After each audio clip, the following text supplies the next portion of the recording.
عراق، جسے تاریخ میسوپوٹیمیا کے نام سے یاد کرتی ہے، جہاں دنیا کی پہلی تہذیب نے جنم لیا، زمانہ قبل از تاریخ تقریباً 100,000 سال پہلے انسان نے اپنا سفر اسی سرزمین سے شروع کیا۔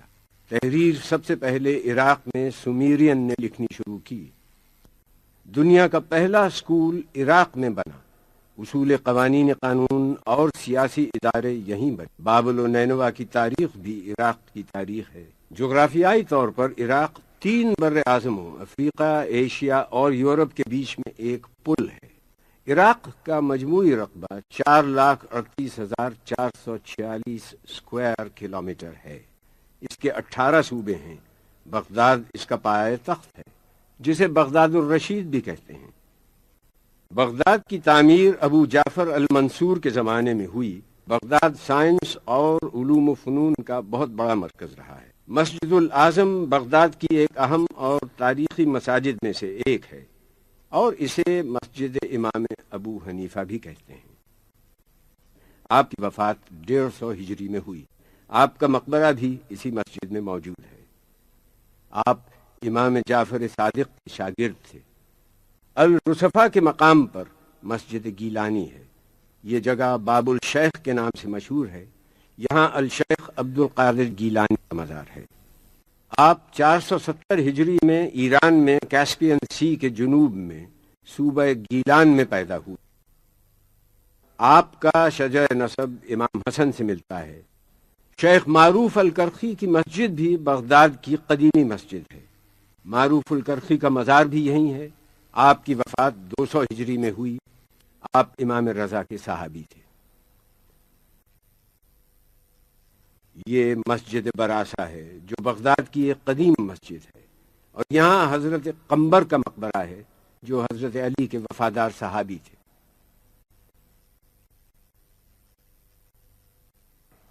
الکاظمیہ عراق کا قدیم ترین علاقہ ہے۔ بغداد کی تعمیر سے بھی بہت پہلے یہ شہر موجود تھا، اور اس کا نام شونیزیا تھا۔ عربی میں اس کا مطلب ہے سیاہ اناج۔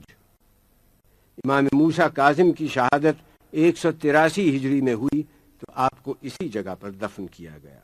یہ جگہ اس وقت سے الکاظمیہ کے نام سے مشہور ہے۔ اس کا مطلب ہے ایسا آدمی جسے اپنے غصے پر قابو حاصل ہو۔ امام محمد تقی جواد نے 219 ہجری میں وفات پائی۔ ان کی تدفین بھی اسی مقام پر ہوئی۔ ان روضوں کے اطراف میں ایک شہر آباد ہو گیا۔ اس جگہ کو الکاظمین اور الجوادین کہا جاتا ہے۔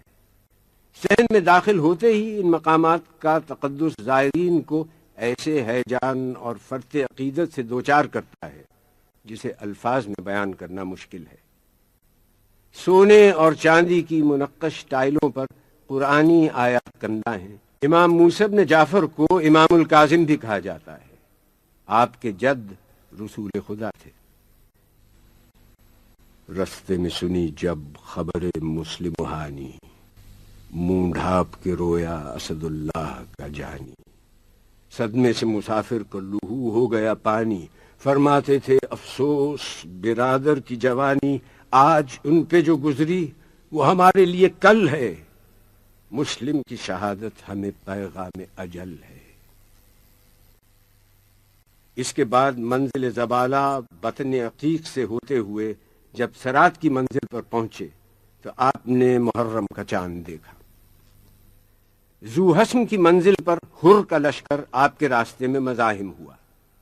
حر نے آپ کے قافلے کو آگے جانے سے روکا۔ آپ نے کہا ہم غازریہ یا شفیہ کی بستی میں اتر جاتے ہیں۔ حر نہ مانا۔ امام کچھ آگے بڑھے تو ایک سرزمین آئی۔ آپ نے وہاں کے لوگوں سے دریافت کیا کہ اس جگہ کا کیا نام ہے؟ لوگوں نے بتلایا کربلا۔ آپ گھوڑے سے اتر گئے، فرمایا یہی ہماری منزل ہے۔ خیمے نصب کر دیے گئے۔ ایک جانب اہل بیت کے خیمے تھے، جناب قاسم ابن حسن، جناب ابو الفضل عباس، جناب علی اکبر اور امام زین العابدین کے خیمے بھی یہیں نصب کیے گئے۔ یہیں ایک جگہ نماز کے لیے وقف تھی۔ جسے محراب حسین کہا جاتا ہے۔